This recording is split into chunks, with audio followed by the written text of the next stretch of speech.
Congreso es el camino.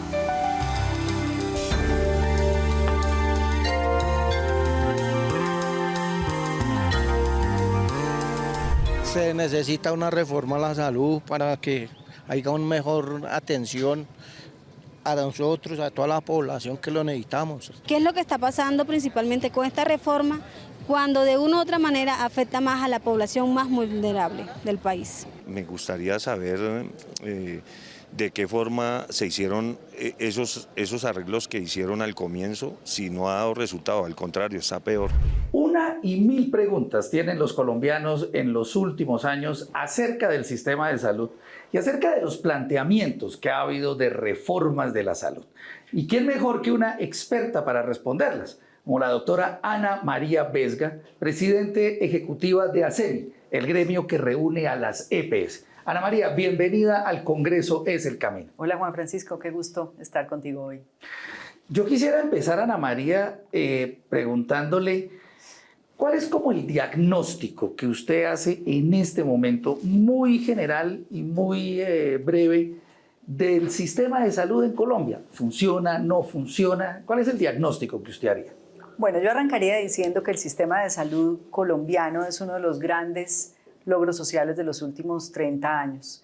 Es indiscutible que durante este periodo de tiempo y esencialmente desde que se promulgó la Ley 100, el país avanzó de manera importante en la cobertura universal. Más del 95% de la población tiene acceso al sistema de salud y hubo momentos como en el COVID en que logramos coberturas cercanas al 99%. Tenemos un plan de beneficios amplio, amplísimo, tenemos un sistema eficiente con una prima realmente. Cuando vemos que por cerca de 1.400.000 pesos al año a una persona se le concede toda su atención en salud con pacientes que son ultra caros y pacientes de enfermedades catastróficas, podemos decir que tenemos un sistema muy eficiente y tenemos también un sistema con un gasto de bolsillo muy bajo. La gente en general tiene que ir poco a la farmacia para comprar sus servicios o para pagar sus consultas médicas. Entonces, en ese contexto y desde el inicio de este gobierno se planteó esta reforma a la salud que ha buscado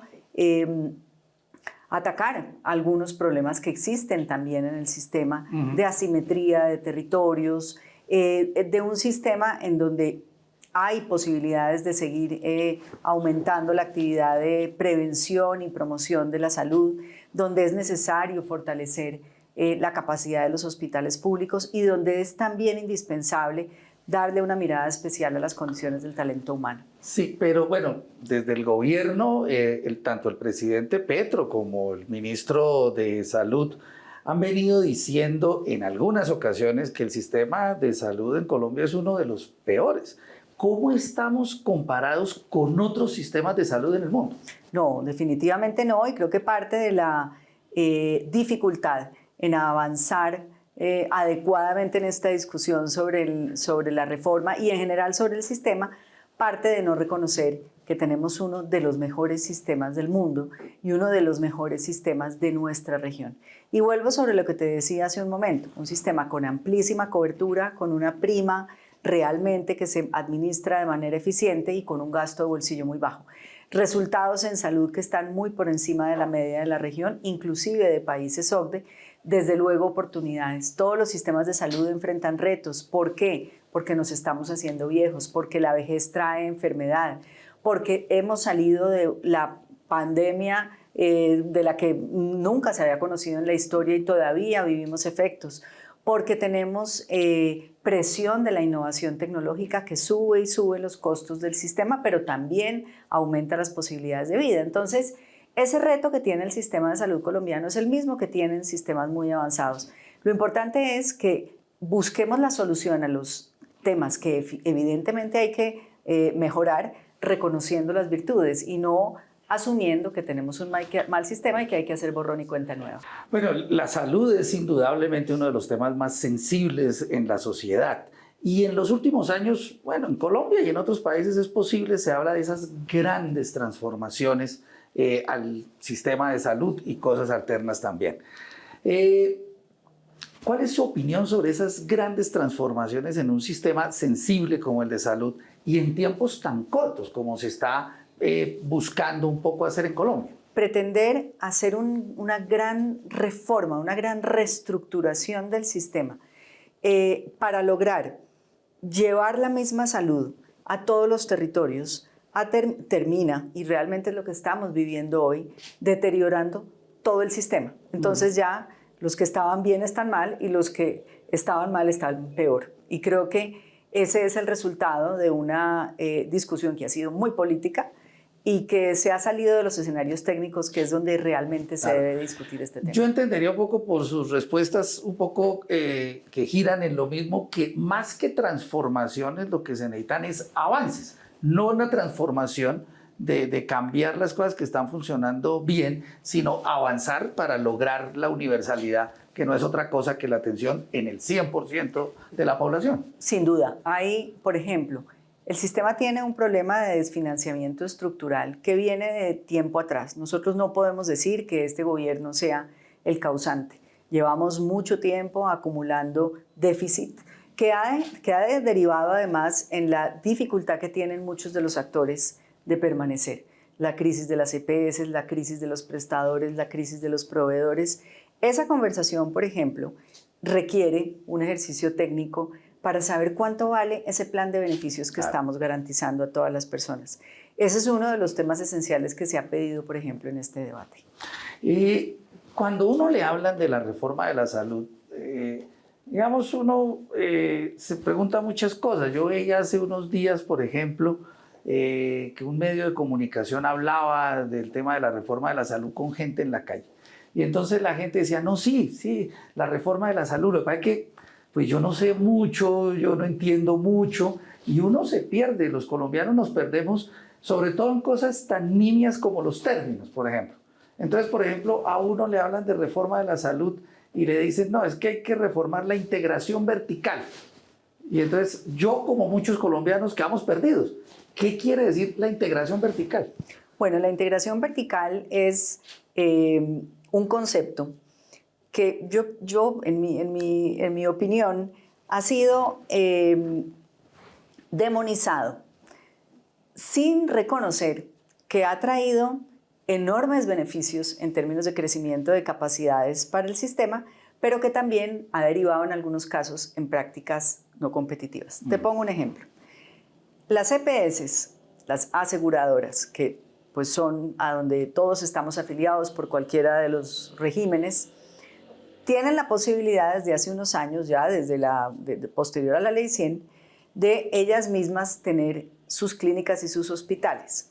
¿Para qué? Precisamente para asegurar que el paciente que está afiliado a la EPS tenga la facilidad de moverse entre una red desde la baja complejidad hasta la alta complejidad. O sea, digamos, para que el paciente tenga la posibilidad de que lo atiendan en una clínica específica que es propiedad de la EPS a la que está afiliado. Correcto. Esa inversión que hicieron durante muchos años las EPS permitió en buena parte el crecimiento de la oferta hospitalaria que tenemos hoy. No olvidemos que más del 95% aproximadamente de los servicios que se prestan en el país lo prestan entidades privadas. Muchas de esas entidades, clínicas, hospitales, centros especializados, fueron construidos bajo la inversión de las EPS. Okay. Bien, eso está bien. ¿Por qué? Porque le genera al usuario la posibilidad de moverse dentro de la red propia de la EPS. En COVID, por ejemplo, resultó bastante bueno para los usuarios que entraban a través de su EPS, moverse a través de su red. ¿Dónde estuvo la dificultad? Y evidentemente, pues ha generado esa demonización que en buena parte uno entiende los argumentos. Y es que en las prácticas de contratación y pago, las EPS en algunos casos han beneficiado a su propia red. ¿Y eso en contravía de qué? Pues desde luego del resto de hospitales, muchos de ellos públicos, que se quejan de que las EPS privilegian su propia red y han deteriorado la red pública. Entonces, la solución, y digamos uno de los principales argumentos del gobierno es vamos a eliminar la integración vertical, es decir, vamos a prohibir que las EPS tengan inversión en Esa sus red clínicas de y hospitales, clínicas y hospitales en el nivel secundario y de alta complejidad. Y hay otro término que creo que de pronto casa un poco con lo que decía Ana María hace un momento de un poco la desfinanciación del sistema, y es lo que se llama la unidad de pago por capitación, que eso creo que está desfinanciado desde que empezó el sistema. ¿Qué quiere decir eso de la unidad de pago por capitación? Bueno, ese es un concepto importante. La unidad de pago por capitación hay que entenderlo como un seguro. Es el recurso que entrega el Estado por cada uno de nosotros para que las EPS, en este caso, lo administren para las atenciones en salud de la población. Se administra de manera solidaria. ¿Qué quiere decir con eso? Que se hace una gran bolsa, porque puede haber ciudadanos que durante un año no acudan a un servicio de salud, es decir, utilizaron cero de ese recurso. Pero puede haber un paciente que consume 2.000 millones en un año. Entonces tú te preguntarás, ¿pero por ese paciente de 2.000 millones se paga más? ¿O por mí que no utilicé el sistema se paga menos? No, se paga en términos generales igual, con algunos cambios por edad, por sexo, por ubicación geográfica, pero es una prima que se administra de manera general para que alcance para todos. La unidad de pago por capitación se calcula todos los años en función de indicadores sencillos como la inflación, como el crecimiento poblacional, pero también tiene que ser ajustada de acuerdo a la enfermedad que administran las EPS, porque no todas las EPS tienen la misma cantidad de viejos, porque no todas las EPS tienen la misma cantidad de enfermos. Entonces, parte de ese desequilibrio se ha generado porque el cálculo no ha permitido, digámoslo, reconocer todas esas variaciones que se presentan en el gasto en salud. Hemos estimado que para el año 2024, final del 2024, el sistema traía un rezago superior a los 10 billones de pesos. Y para el año 2025, con este incremento que tuvimos, que fue realmente el IPC escaso, podría haber un rezago adicional de otros 10 billones de pesos.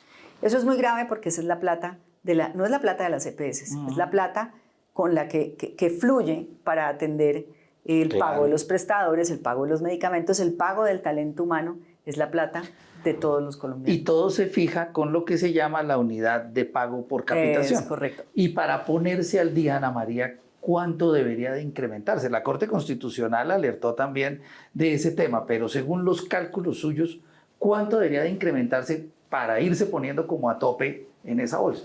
Bueno, ahí fíjate que tú hablas de la Corte Constitucional que en un auto, el 007, este año dijo, hace 2 semanas, dijo 2 cosas muy importantes. La primera, que era necesario hacer el recálculo de la unidad de pago por capitación del 2024, es decir, el año que terminó, y tenemos que ponernos de acuerdo todos en cuánto debía ser ese ajuste y pagarse efectivamente, es decir, deben estar los recursos para ajustar el 24. Debe también hacerse la revisión retroactiva desde el año 2021 y debe reformularse el año 25. Si tú me preguntas hoy, para el año 2025 el incremento debería ser superior al 16%. Si uno quisiera para este año poder cubrir la atención con el plan de beneficios que tenemos hoy, pero eso no corregiría el rezago anterior. Ok, debe ser una cosa gradual, imagino, progresiva para ir corrigiendo eso, sí, como muchas cosas. Bueno, en el siguiente segmento les vamos a contar a los televidentes, con la ayuda de Ana María, muchas cosas de la reforma de la salud, de la que obviamente ha estado pendiente después de hablar de estas generalidades. Pero como abrebocas, a Ana María ¿le gusta lo que se ha venido tramitando en el Congreso de Reforma de la Salud, algunas de las cosas que se han ido aprobando, o definitivamente nada? A mí me parece que el diagnóstico es acertado en algunos temas, pero la reforma como se presentó inicialmente y como ha ido evolucionando puede traer más problemas para el sistema como lo conocemos hoy y no soluciona realmente esos aspectos en los que coincidimos si se requieren hacer cambios estructurales. Bueno, pues en el siguiente segmento vamos a hablar de eso, de esos aspectos en los cuales se deben corregir cosas y del detalle poco pedagógico, aprovechando la presencia de Ana María, de todo este tema de la reforma de la salud.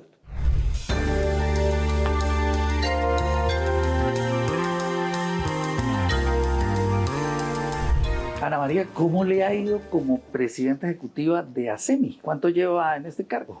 Bueno, ya completo 2 años y ha sido todo un reto muy interesante porque creo que este ha sido uno de los momentos más retadores del sistema de salud en sus últimos años. 2 años movidos. 2 años muy movidos. Ahora sí, hablemos del tema de la reforma de la salud y de la propuesta que se ha venido hablando en los últimos 2 años precisamente sobre el tema. ¿Qué le diría usted a un paciente que le va a cambiar en la ruta de la salud con las propuestas que está haciendo el gobierno y que ha venido tramitando? ¿Qué le cambiaría la vida a un paciente con esa reforma? Bueno, bien, yo diría que de aprobarse la reforma como la conocemos hoy, básicamente todos los colombianos tendríamos que cambiar la forma en la que nos relacionamos hoy con nuestro sistema a través de la EPS, es decir, tendríamos que ir a empadronarnos o a inscribirnos a un centro de atención primaria, el que quede más cerca a nuestro lugar de residencia con nuestra familia, y en ese centro de atención primaria que operará, digamos, como centro principal de operaciones, desde ahí nos remitirán a los diferentes servicios, ya no propiamente desde la EPS, sino, repito, desde el centro de atención primaria. ¿En qué momento entra la EPS?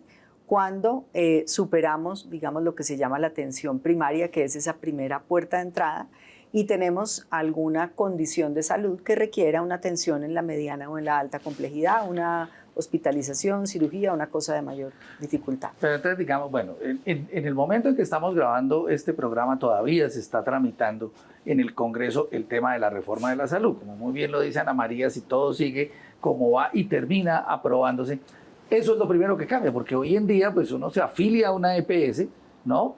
Y si tiene necesidad de acudir al sistema, acude. Con la reforma tendría obligatoriamente que ir a ese centro de atención primaria. Sí o sí, exigiría que al día siguiente, digámoslo, bueno, cuando ya entre en vigencia, todos tendríamos que acudir a ese centro de atención primaria a afiliarnos o a inscribirnos junto con nuestro grupo familiar. ¿Y ahí qué pasa después de eso? Entonces nosotros vamos y nos inscribimos con nuestro núcleo familiar, ¿y ahí qué pasa? Se supone que ese centro de atención primaria va a hacer el seguimiento de toda la población que tiene a su cargo, va a diseñar los programas de atención que requiere la población y está en capacidad de atender hasta lo que llamamos el nivel primario, que cuenta principalmente con temas diagnósticos y temas de baja complejidad. En el momento en el que un usuario requiere una atención mayor, en ese momento lo toma la EPS, a la que en todo caso seguiríamos afiliados, y ya la EPS se hace cargo en la mediana y en la alta complejidad. Un cambio importante, también hay que decir, es que las EPS ya no van a estar en todas las ciudades, es decir, una EPS, le pongo un ejemplo, como Sura, que tiene pacientes por todo el país, seguramente se va a concentrar en una región, Compensar se va a concentrar en una región, Salud Total se va a y dependiendo de eso, pues la población seguramente va a moverse entre EPS. Pero entonces digamos, bueno, lo primero es que en ese centro de atención primaria, según el planteamiento que está manejándose en la reforma de la salud que está tramitándose ahorita, ahí se inscribe uno y ahí le determinan entonces si tiene alguna enfermedad menor, podemos decirlo de esa manera, lo atienden ahí. Exacto. Pero ya si uno tiene alguna enfermedad un poquitico más grave y todo, ahí es donde entran las EPS. Sí, las EPS lo que van a administrar o a gestionar es lo que llamamos la mediana y la alta complejidad. Por eso también, eso que hablábamos hace un rato de la unidad de pago por capitación, que es ese valor que encierra toda la atención de la población, pues como concepto ya no existe más, porque lo que va a haber es... eso se acaba, eso entonces esa bolsa y se todo acaba, eso se acabaría. Esa bolsa así como la entendemos hoy. Lo que hay es un presupuesto para la atención primaria en cabeza de esos CAPS y otra pequeña UPC o cápita para administrar la mediana y la alta complejidad. Que también hay que decir, un tercer cambio, ya no se entrega a las EPS para eliminar lo que han llamado intermediación financiera, sino que ahora se paga directamente por la ADRES a todas las clínicas y hospitales. Pero digamos ese dinero de la salud, que hay quienes tasan anualmente eso más o menos en 80, 90 hasta 100 billones de pesos. Más o menos, sí. ¿Lo manejaría quién? La ADRES. La ADRES es pública. Claro, la ADRES es la administradora de los recursos de la salud. En su misión, realmente la entidad, como la conocemos hoy, es una entidad encargada del... Hoy no tiene el recaudo, hoy lo que hace es administra esos dineros, pero no tiene más allá de función de girador. En este nuevo modelo, la ADRES va a contratar, la ADRES va a pagar, la ADRES puede auditar, algo sobre lo cual nosotros hemos insistido mucho en la importancia de no desvirtuar la naturaleza de la entidad y que no sea juez y parte en una transacción, con lo cual finalmente lo único que pasa en el sistema es que se pierde transparencia. Entonces, por eso la ADRES es una entidad que ha venido desarrollando capacidades, pero es importante mantenerla en su misión. Porque a uno lo primero que le preocupa en ese sentido, y creo que varios expertos, y le pregunto a Ana María, o sea, una entidad como la ADRES, si tiene la capacidad de manejar semejante presupuesto tan grande y semejante sistema, siendo tal vez el único responsable de manejar todo ese sistema nuevo. Pensemos que el sistema realiza cerca de 2 millones de transacciones al día. Esas son, cuando llamamos transacciones, son las atenciones que se realizan. Ese es en promedio lo que sucede cada 24 horas. Y cada transacción o cada atención tiene un movimiento de una autorización, de un pago. Entonces, esas 2 millones de transacciones generan una necesidad también de un soporte en una entidad que esté en la capacidad de que eso funcione bien. El sistema de salud es muy sofisticado. A veces yo creo que en la discusión también, por politizada, se subestima la cantidad de cosas que suceden detrás de la atención de una persona. Parte de la dificultad que ha tenido esta reforma es que los diferentes actores, cuando la ven, los hospitales, los pacientes o las aseguradoras, dicen, uy, pero esto ¿cómo funciona?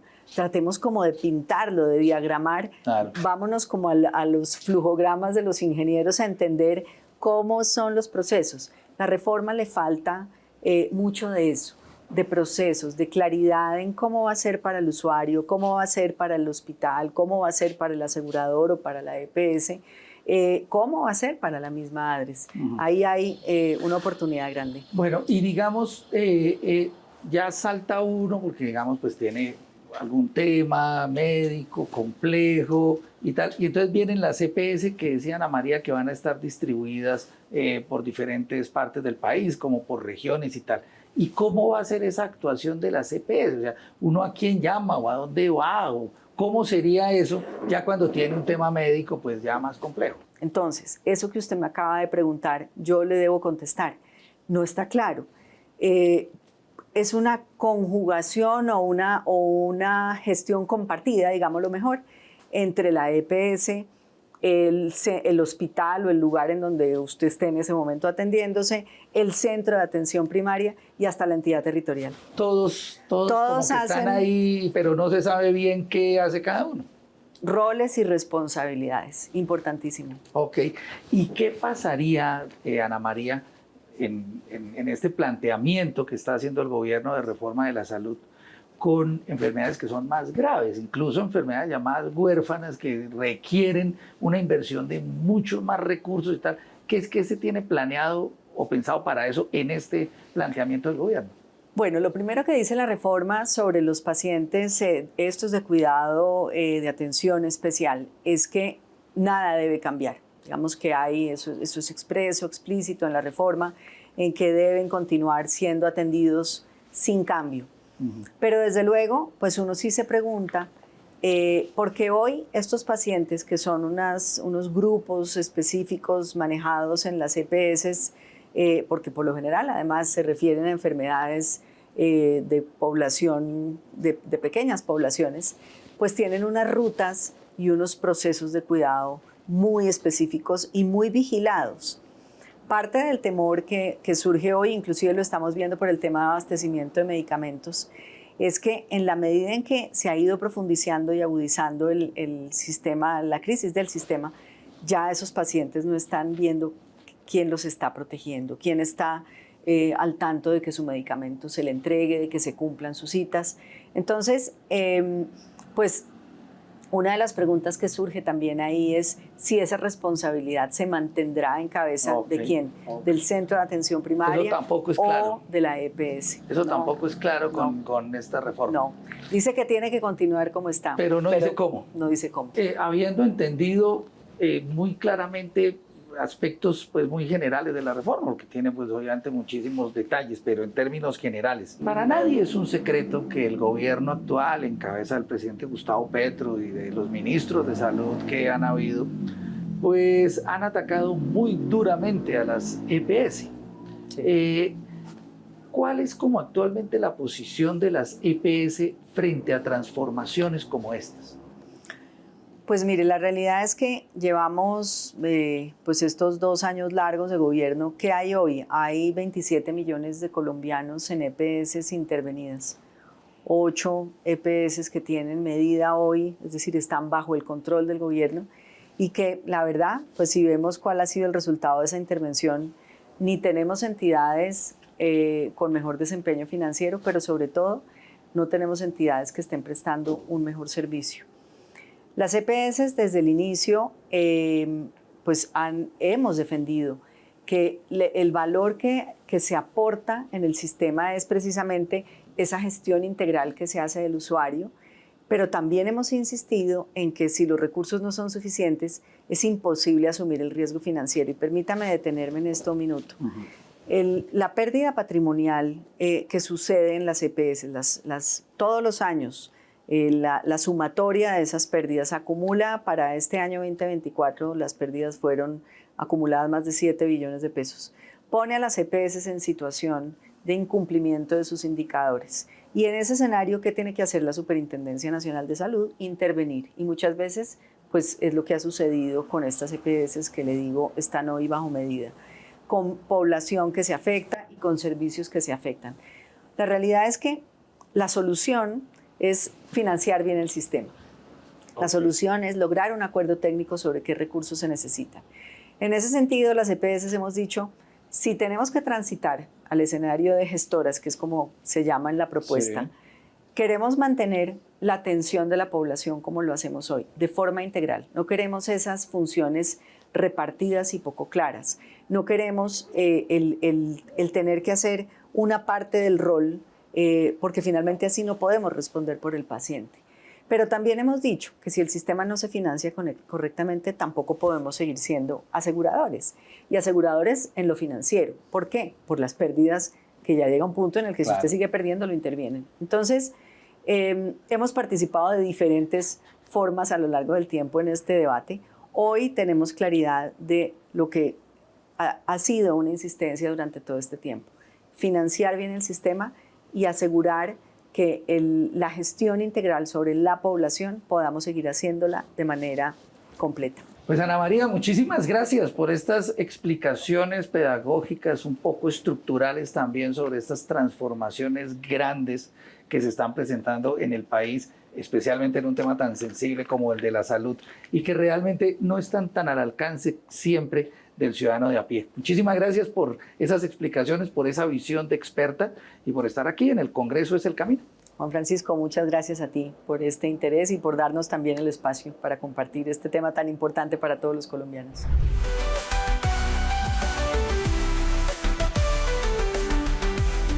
Bueno, pues una de las grandes conclusiones de esta charla con la doctora Ana María Vesga, la presidenta ejecutiva de ASEMI, el gremio de las EPS y una experta en temas de salud, pues es que los sistemas de salud, no solamente en Colombia, sino en cualquier parte del mundo, deben buscar es avanzar, completar, universalizar, lograr la atención de toda la población, no hacer grandes transformaciones que pueden afectar algo tan sensible como la salud de la población.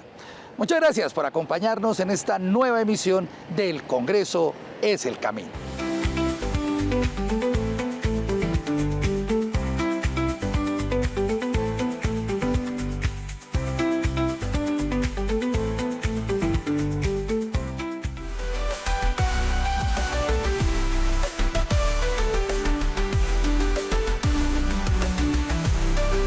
El Congreso es el camino.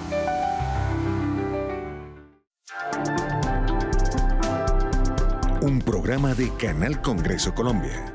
El Congreso es el camino.